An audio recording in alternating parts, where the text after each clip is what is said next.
Well, I'm on the farm today, and we've had a revolting development here on the farm, and I want to show it to you and talk about it a little bit. I had a hay customer that was going to come yesterday and probably finish off this wagon, and he'd already bought a little over 100 bales of this hay from 2 or 3 weeks ago. This is third cutting hay, and but we got a problem, and it's got mold, and I don't know if you can see it or not. Maybe you can, maybe you can't, but I'll pull this bale down. This might work and it might not work, but I don't know if you can see the dust come off of it. So I pulled some hay out yesterday before he was coming to take a look at it, and the inside of the bale is perfect. But what we got here is we got surface mold on the side of these bales, and this is not the first time this has happened. This happened one other time. If I go down through here and just kind of pat these bales on the edge, you see that?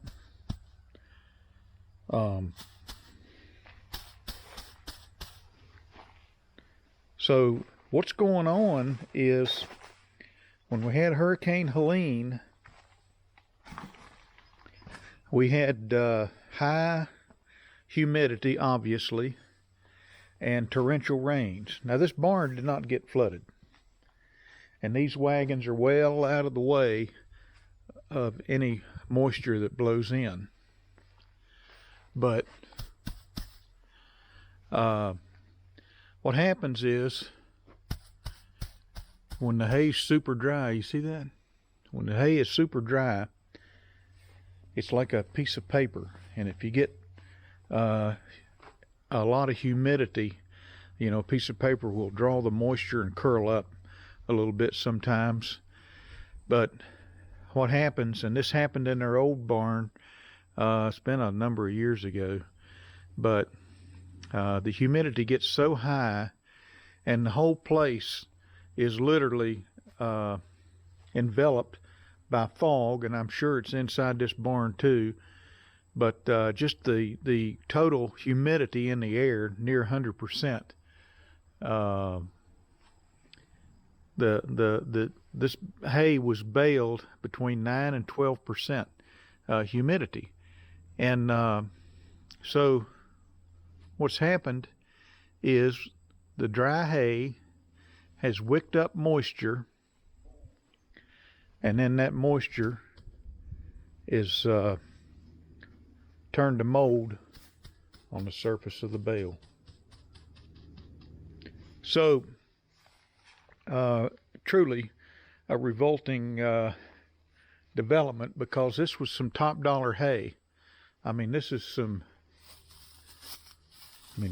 good stuff in here, and so we're not going to throw it out. We'll sell it. People with cattle, maybe some goat people will buy it.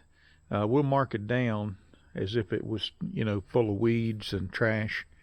But we will generate some revenue off of it, just not the top dollar we were hoping to get. And but this happened several years ago in our old barn back there, and it's not uncommon. I went on the internet and read several forums about it, and people are saying, yeah, this happened to me, maybe not this year, but in years past. Somebody will ask the question about surface mold on a bale of hay, and they'll say, yeah, we had it, and I'm glad somebody asked the question. I think it was one commenter added, but you see that?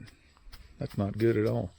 But this hay was baled spanking dry. So I called the customer and I said, hey, don't come. He was preparing to come. And I said, don't come. And I explained the situation to him. And knowing that he'd already bought 100 bales, he cleaned out that kicker wagon way out there on the end, and he picked up hay off of this wagon. And he had a little over 100 bales. And I said, I want to drive out to your place and take a look at the bales you got. And it's a good hour from here. And so I got in the car and I drove out, and we went up into his loft and walked around the hay, and I patted on it just like I'm doing here, and no problem at all. So that confirmed to me that the moisture meter on my baler wasn't smoking crack, and the hay was baled dry.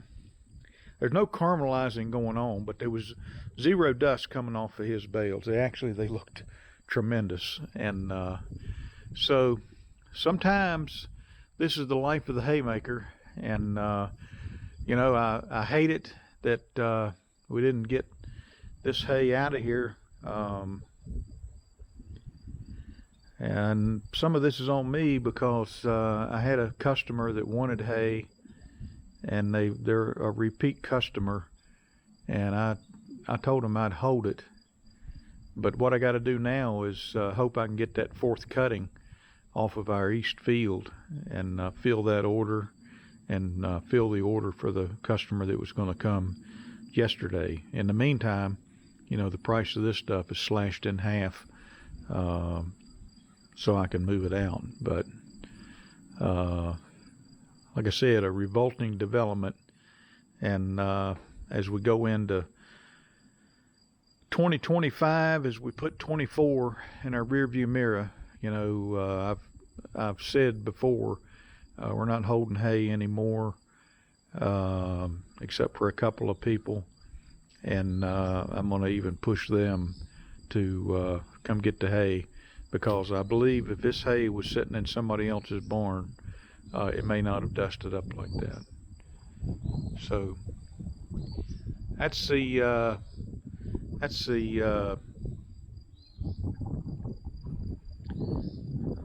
development here on the farm. It's always something with farming, and so comment, share, like, subscribe, and we'll talk to you later.